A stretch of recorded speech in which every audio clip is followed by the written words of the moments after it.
Cette émission vous est présentée par Vitoli, pour vivre en santé plus longtemps.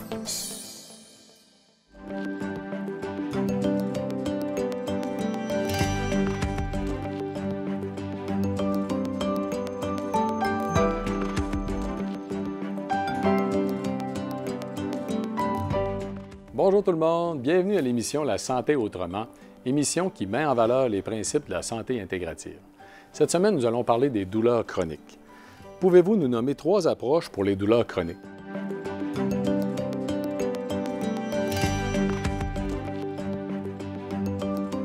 J'en ai des douleurs chroniques, j'ai mal partout, là. Et puis moi, je me suis fait un système, là, je prends 6 ou 8 Atasol par jour. J'en manque pas une. J'y prends, pas quand j'ai mal, j'y prends régulier tout le temps. L'activité physique en eau, en piscine ou dans des moyens où il n'y a pas de pression sur les articulations. Il y a aussi les médecines douces, le pilates sur table, je pense que c'est une alternative physique douce, le yoga. C'est, bon, écoute, ben, il y a des traitements physio et des traitements, moi je sais pas, un ostéopathe peut t'aider.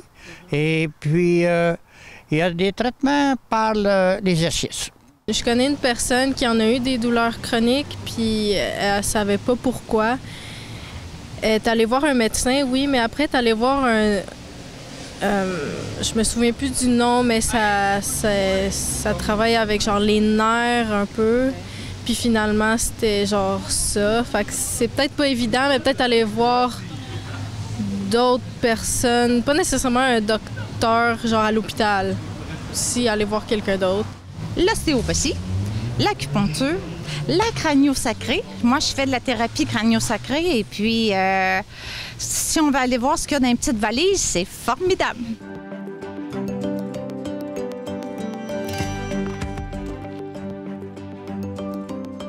C'est une question qui fait ressortir l'importance de connaître les approches complémentaires en santé.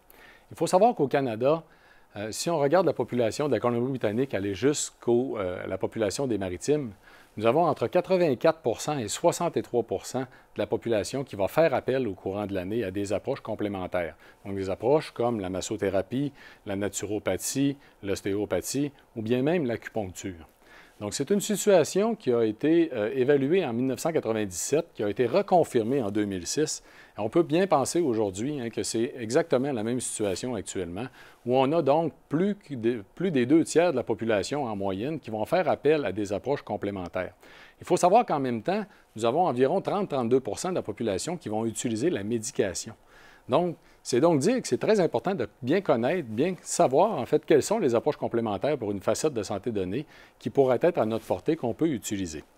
Donc aujourd'hui, pour en parler, pour en discuter avec nous, nous avons bien sûr, comme à l'habitude, notre médecin de l'émission, Dr Anne-Isabelle Dionne, qui va se joindre à nous.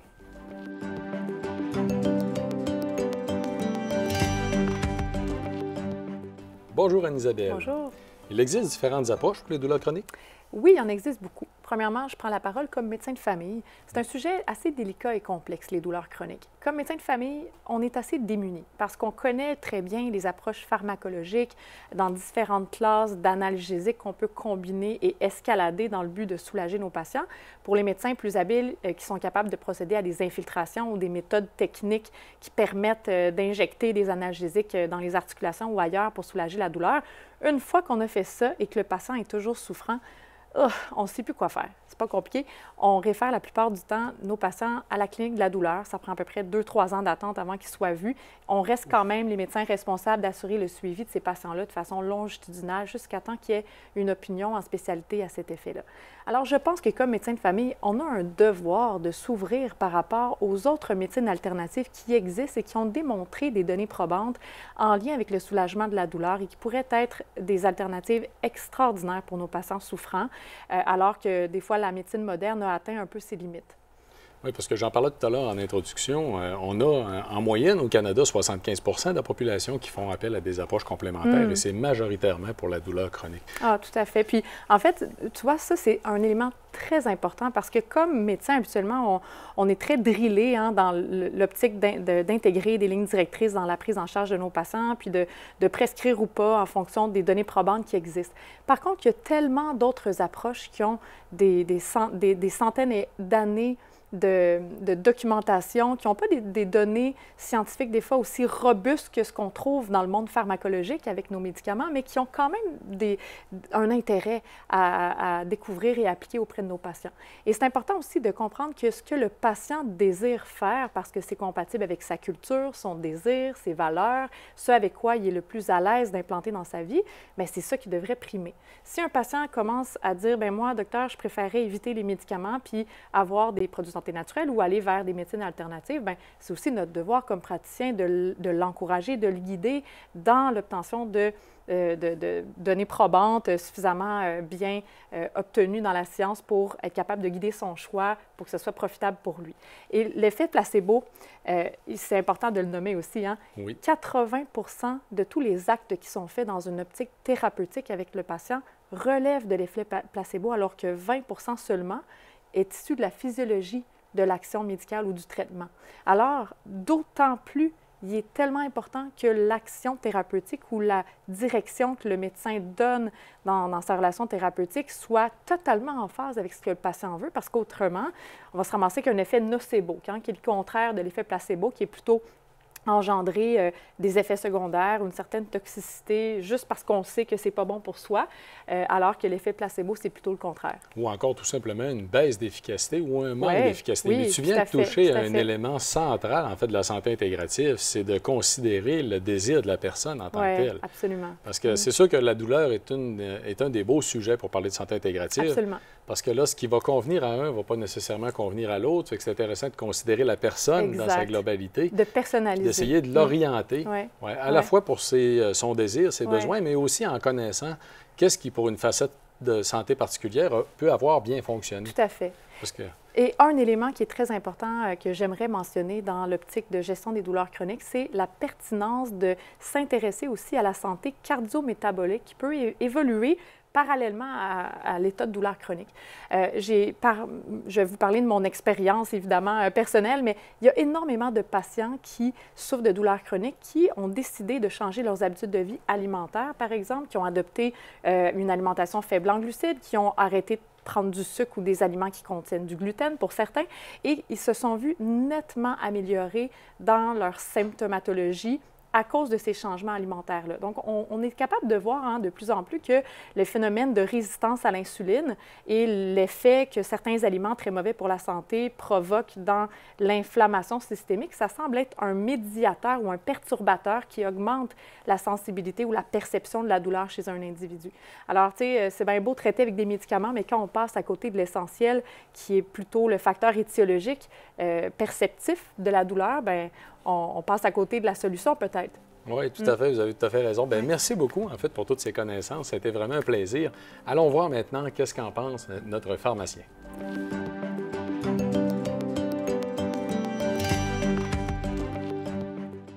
Bonjour, André. Donc, André, les approches pour la douleur dans la pratique d'un pharmacien, il doit en avoir quand même pas mal. Oui, disons que c'est sûr, comme pharmacien, nous, on est un peu au bout de la chaîne. Souvent, le patient qui souffre de douleur chronique, il a déjà vu son médecin de famille, qui l'a possiblement référé en clinique de douleur. Il y a même des algologues qui travaillent dans moi, notamment, je sais qu'à Cité de la Santé à Laval, il y en a quelques-uns. Mais comme pharmacien, je ne peux pas prescrire de médicaments. Alors, ma gestion, c'est un peu, qu'est-ce que je fais, moi, au bout de la chaîne, là? Et c'est quoi mon intervention? Qu'est-ce que je peux faire? Moi, je pense que toute douleur chronique physique est accompagnée, malheureusement, de problèmes d'ordre psychologique qui finissent par se développer chez les patients avec le temps. Tu sais, le patient, il se sent vraiment, psychologiquement, on s'entend que la douleur chronique, c'est une expérience extrêmement désagréable. Ça touche les sens. Puis, finalement, les gens finissent par développer un sentiment de presque incurabilité. Ils ne voient pas de solution. Alors, la plupart des gens vont quand même développer un aspect dépressif. Pensons aux gens en fibromyalgie, par exemple. Alors, il faut être capable de penser, tout le monde dans le domaine de la santé, de penser à cet aspect psychologique-là. De la même façon, ils ont à peu près tous aussi une anxiété qui se développe. Vous allez me dire, ça va peut-être ensemble, peut-être oui, mais la plupart témoignent d'un sentiment un petit peu flottant d'être des gens nerveux. Et même, je dirais même que les recherches démontrent que dans les patients qui souffrent de douleurs chroniques, c'est en fin de journée que l'anxiété se manifeste le plus. Elle semble être haussée. Probablement que tu as l'accumulation de la journée, des douleurs de la journée. Puis le problème, c'est que quand tu es anxieux en fin de journée, tu ne dors pas bien. Alors, donc, le troisième problème que ces gens-là souffrent, c'est un problème, disons, de sommeil. Alors, moi, je regarde, là, moi, j'ai assisté à une conférence du professeur Charles Morin, qui est un expert du sommeil, qui me disait que lui, ce qu'il voyait souvent, c'est que tu commences par faire de l'anxiété. À cause de l'anxiété, tu ne dors pas bien, et parce que tu ne dors pas bien, tu vas développer un sentiment dépressif. Alors, donc, je trouvais ça important de parler de l'aspect psychologique comme professionnel de la santé, de penser à nos patients, de se mettre à leur place. Le deuxième aspect, il est encore psychologique aussi, mais moi, je considère que ma job comme pharmacien, c'est de comprendre que le patient qui est en douleur chronique, ça se peut que la douleur, c'est invisible. Ça se peut que ses amis au travail pensent pas qu'il y a de la douleur, que c'est quelqu'un qui est paresseux, qui ne veut pas travailler. Il y a une perte d'estime de soi. Il y a des fois des problèmes financiers qui vont avec ça. Alors, moi, ma job, quand ça arrive à mon niveau avec les ordonnances, moi, je pense que mon but, c'est d'être positif avec le patient. C'est que le patient ait des attentes raisonnables. C'est un peu renforcer le message du médecin. Le patient arrive avec un médicament, il faut que je l'avise, écoute, tu vas avoir des effets secondaires. Ça peut prendre 4 semaines, 5 semaines, 6 semaines avant que tu ressentes des bénéfices. Si ça ne marche pas, je dois suggérer d'ajouter un co-analgésique. Donc, des fois, un deuxième médicament ajouté à faible dose va potentialiser l'effet du premier. Éventuellement, si le patient a trop d'effets secondaires, je vais devoir gérer une augmentation de dose ou de diminution de dose selon le cas et des ajustements, des fois des substitutions aussi d'utiliser un médicament d'une autre classe. Alors, quand on regarde ça, dans certains cas, gérer le sevrage, quand le patient veut diminuer parce que sa douleur a diminué. Puis une autre situation qu'on vit les pharmaciens, je pense que tout pharmacien qui va entendre ce que je vais dire va dire « Ah oui, on le sait, la consommation des analgésiques, c'est dangereux. » Moi, je dois gérer à la fois la sous-consommation, qui n'est pas un problème si grave que ça. Si le patient en prend moins, c'est parce qu'il y a peut-être moins de douleur. Mais souvent, dans les patients chroniques, il y a un médicament à prendre tous les jours, puis il y a un PRN qu'on appelle à prendre au besoin. Puis nous, ce qu'on doit souvent gérer, c'est le patient qui arrive, évidemment, 2 jours, 3 jours, 4 jours d'avance. Et puis, évidemment, j'ai perdu mes comprimés, mon chien les a mangés, ils sont tombés dans le lavabo, etc. On est habitué à ça. Fait que de ne pas oublier la dimension humaine et psychologique là-dedans. C'est vraiment très, très intéressant, André. En fait, je ne m'attendais pas, honnêtement, à ce qu'un pharmacien nous parle en premier lieu des aspects psychologiques, d'accompagner aussi le patient, puis par la suite aussi de la question des médicaments, de ce que vous avez à gérer dans votre pratique. C'est vraiment fantastique. Merci beaucoup d'avoir été avec nous. Bien. On va maintenant aller voir notre naturopathe, en fait, M. Dino Elikas, pour voir qu'est-ce que le naturopathe a à offrir dans sa pratique en douleur chronique.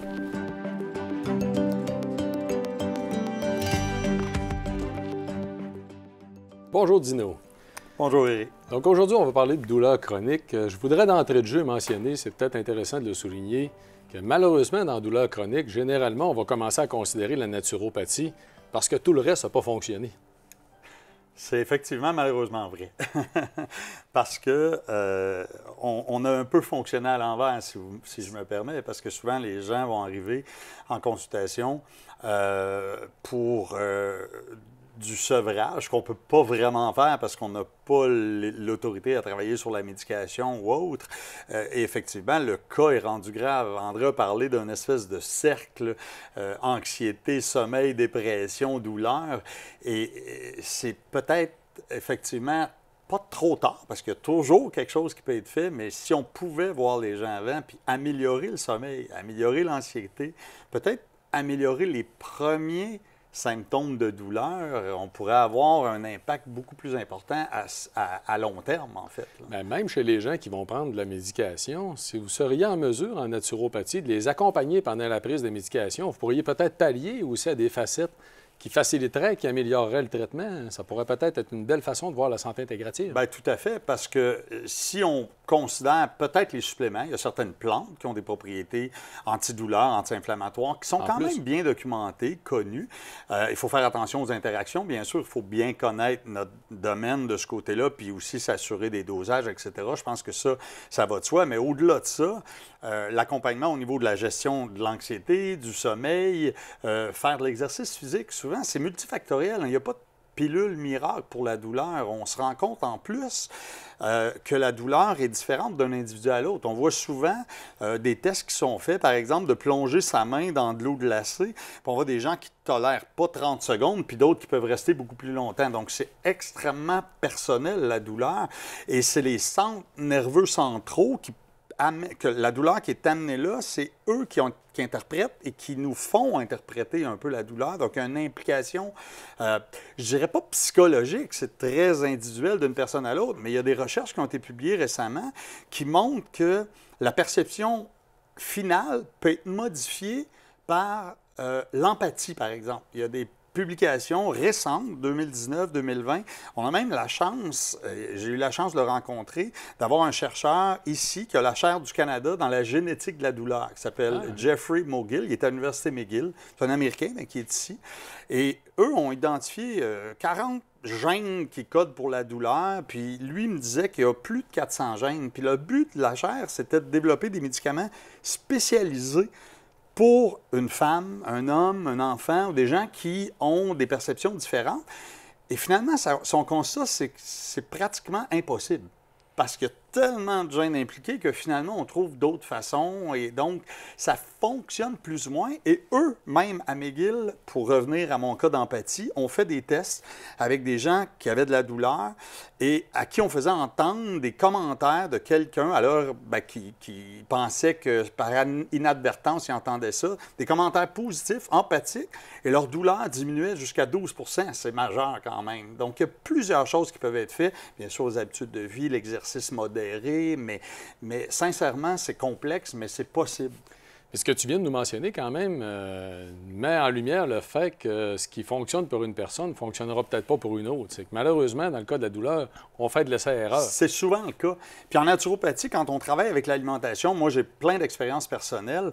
On s'est rendu compte, par exemple, que lorsqu'on diminue l'inflammation, on parle, par exemple, du microbiote, ou même de la diminution des glucides, je pense souvent à la diète cétogène parce que je l'ai expérimenté, la production de certaines choses, comme les corps cétoniques, par exemple, offre un effet anti-inflammatoire et dans des cas comme la clinique Reversa qui existe ici au Québec, qui fait un suivi chez des patients, par exemple, qui ont du diabète de type 2, se sont rendus compte que près de 35 % des patients qui faisaient ces diètes-là pour l'obésité et le diabète, par exemple, avaient aussi une diminution de leur douleur articulaire, leur douleur liée à d'autres problèmes comme l'arthrose, etc.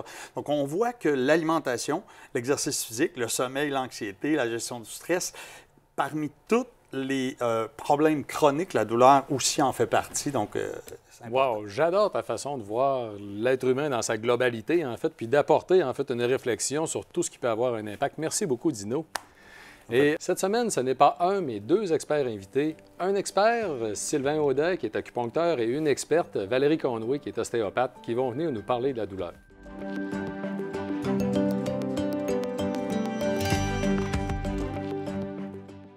Bonjour Valérie, bonjour Sylvain. Salut. Merci beaucoup d'avoir accepté notre invitation, venir participer à l'émission. C'est très important. Aujourd'hui, on parle de douleurs chroniques et on a deux experts invités avec nous pour parler. C'est votre domaine en grande partie, en fait, en tant que tel. Donc, il va y avoir un peu d'interaction. On va commencer avec Valérie, notre ostéopathe. Valérie, les douleurs chroniques dans ta pratique, il y en a? Oui, je te dirais, Eric, que c'est vraiment le principal motif de consultation en ostéopathie. Je te dirais que principalement, maux de dos, mal de genoux, mal d'épaule, les maux de tête, c'est beaucoup ce qu'on voit là, au quotidien.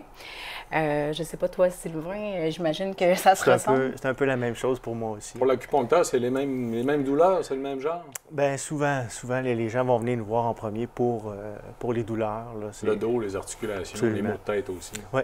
De la même façon. Puis si on regarde là, au niveau un peu des données probantes concernant l'ostéopathie, en fait, il y a des données qui montrent qu'effectivement, l'ostéopathie, ça permet de réduire les douleurs chroniques, surtout là, dans le contexte bas de dos, aussi au niveau de la nuque, du cou. Donc, on voit une diminution significative de la douleur. Par contre, qu'est-ce qui n'est pas clair, c'est quoi exactement qui se passe? Qu'est-ce qui fait que l'ostéopathie va être efficace? Donc, moi, ça m'intéresse de fouiller un peu. J'ai réussi de regarder, tu sais, qu'est-ce qui fait que ça fonctionne bien, l'ostéopathie. Et il y a des données qui montrent que ça vient travailler, en fait, sur le système nerveux central, dont le système nerveux parasympathique. Donc ça, en fait, c'est un peu notre pédale de frein qui vient comme nous calmer quand on est en période de stress ou de douleur. Donc, l'ostéopathie va venir travailler sur ces mécanismes-là, entre autres. Oui, puis on peut peut-être mentionner en passant, Valérie, parce que moi, je le sais, oui. tu as aussi un doctorat en sciences des aliments, oui. tu es une naturopathe agréée. Oui. Donc, pousser la science, c'est quelque chose que tu aimes beaucoup. J'adore, c'est mon dada. Mais là, l'expérience aussi, parce que tu es sur le terrain, je sais que l'ostéopathie, c'est ce que tu voulais faire aussi, justement, oui. parce que tu voulais aider les gens très concrètement. Peux-tu nous donner des exemples dans ta pratique de qu'est-ce qui se passe, comment ça se passe? OK. Bien, en fait, dans une consultation en naturopathie, on prend le temps, premièrement, de regarder un peu l'ensemble des problèmes que l'individu va vivre. Donc, on regarde l'ensemble dans sa globalité, tous les systèmes, puis on essaie de comprendre, en fait, pas juste la raison de la plainte spécifiquement, mais on essaie de voir dans sa globalité qu'est-ce qui explique la douleur ou la problématique. Et là, ayant la chance d'avoir différents outils, différents outils, oui, c'est ça. Des fois, j'intègre l'alimentation, la supplémentation. Il y a d'autres choses qu'on peut venir travailler pour venir diminuer l'inflammation, venir calmer le système nerveux pour diminuer la perception de la douleur au niveau central, donc au niveau du cerveau. En fait, venir calmer les signaux de douleur. Puis beaucoup, c'est comme ça qu'on réussit à avoir un effet là, qui est bénéfique au niveau des douleurs qui sont chroniques. Donc, quelqu'un qui a des maux dans le dos, tu vas faire des manipulations au niveau du dos ou... Oui, c'est ça. On fait des manipulations du dos. On travaille en fait différentes choses en ostéopathie, donc les vertèbres, évidemment.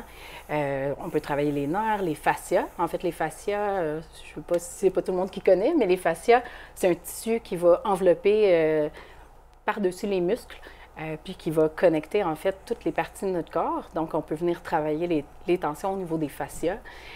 Et donc, puisque ça va partout dans notre corps, les nerfs, la vascularisation va passer à travers ce système de tissu. Et donc, on peut venir travailler sur plein de choses en travaillant les fascias. Mais, tu sais, si on regarde au niveau de la philosophie de l'ostéopathie, ce qu'on veut faire, c'est amener la vascularisation dans une région qu'on va traiter. Et donc, à ce moment-là, le corps va mettre en place des systèmes pour régler soit la douleur ou la problématique locale. Soulager, réduire l'inflammation. Réduire l'inflammation. Donc, on n'est pas des magiciens. On amène la circulation dans la région, puis le corps fait le travail de guérison, de venir apaiser la problématique.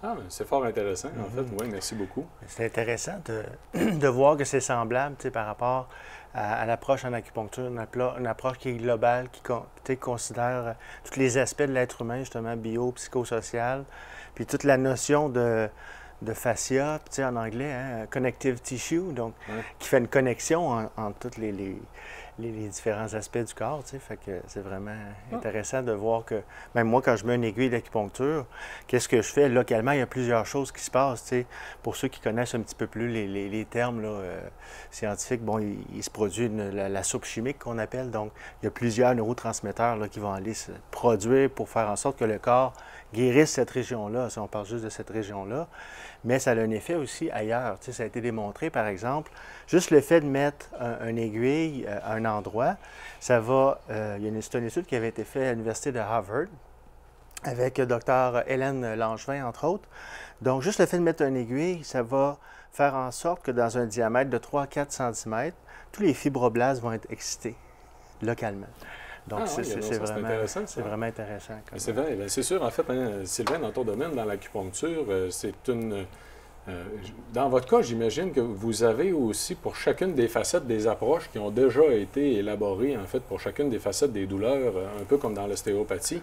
Là, tu parles d'en mettre régionalement, mais qui ont des affaires à distance. Mais tout à l'heure, tu parlais aussi des maux de tête. Est-ce que dans Absolument. les maux de tête, tu mets juste des aiguilles après la tête ou il y a Non. d'autres secteurs du corps? Non, c'est ça, exactement. Donc, tu sais, ouais, quand on parle, par exemple, des méridiens, moi, je serais porté à penser qu'on peut parler de tout ce qui est le connective tissue, donc toute la trame de connexion, en fait. Un méridien, c'est quoi? C'est tout simplement l'espace entre les structures, tu sais, entre les os, les muscles, les tendons. Donc, le liquide interstitiel qui se promène à travers tout ça, dans le fond, provoque une petite charge qui est le méridien, finalement. Fait que moi, avec mes aiguilles, tu sais, qui contient du métal, naturellement, donc je vais aller stimuler cette région-là pour avoir un effet. Parfois, il peut avoir un effet local, parfois, il peut avoir un effet plus distal, si on veut, là. Donc au niveau des liquides, il y a quand même une analogie, en fait, avec l'ostéopathie. Hein. Vous, c'est un... Je ne sais pas si je peux rajouter quelque chose. Ben, c'est bien juste sûr. qu'en écoutant Sylvain, ça me ramenait à une étude que j'ai lue récemment. Ça a été publié là, en 2021. OK, c'est tout récent. Oui, c'est ça. En fait, il voyait une augmentation là, de la circulation vasculaire au niveau des régions dans le cerveau qui est associée à la douleur. Puis, en diminuant, en fait, j'ai dit une augmentation, mais en fait, en diminuant la vascularisation dans ces zones-là du cerveau, mais ça expliquerait, entre autres, l'effet analgésique là, de l'ostéopathie. Puis j'imagine que, tu sais, possiblement, l'acupuncture va avoir un peu le même principe de fonctionnement. Oui, absolument. Ben, il y a eu beaucoup d'études en acupuncture aussi qui pour les mécanismes d'action par rapport à la douleur. Oui, absolument. Tu sais, entre autres, il y a la notion de la sérotonine, l'endorphine principalement. Juste le fait de mettre une aiguille ou même faire assemblant de mettre une aiguille, le cerveau détecte ça comme une menace. Donc, naturellement, même si je fais juste assemblant de piquer, mais que tu ressens une petite sensation, c'est possible que tu vas libérer de l'endorphine.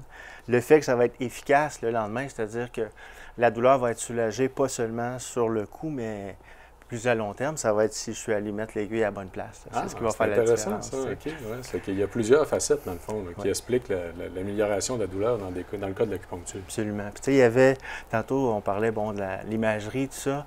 Il y a eu une étude, à un moment donné, c'est avec imagerie fonctionnelle, donc résonance magnétique. OK, la résonance magnétique. Ouais. Donc, puis à ce moment-là, il y a eu, justement, sur un point sur la jambe, là, qui n'a aucun rapport avec la vision, le fait de poncturer ce point-là. Donc, ça amenait justement la zone de la vision à s'allumer des deux côtés, là, au niveau de l'encéphale, tu sais, du cerveau. Ah oui, c'est que ça démontrait la capacité d'avoir un impact à distance, en fait, en acupuncture ailleurs dans le corps humain. C'est fort intéressant. Exactement. Bien, écoutez, merci beaucoup d'avoir été avec nous. En fait, une chance que vous étiez là pour nous parler des autres approches au niveau de la douleur chronique. Donc, on retient bien sûr la possibilité d'utiliser l'ostéopathie, l'acupuncture. Donc, c'est une grosse partie de votre pratique.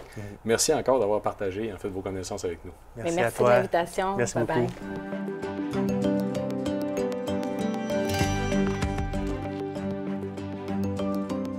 Merci à nos experts. Donc, nous avons eu une grosse émission aujourd'hui sur les douleurs chroniques. Donc, rapidement, en conclusion, une phrase chacun. Écoute, je pense que l'important à retenir ici, c'est de ne jamais oublier de mettre le patient au centre de ses soins et de favoriser l'ouverture à des médecines alternatives, des approches qui ont le potentiel de vraiment aider ce patient-là, puis de s'ouvrir évidemment à la collaboration multidisciplinaire.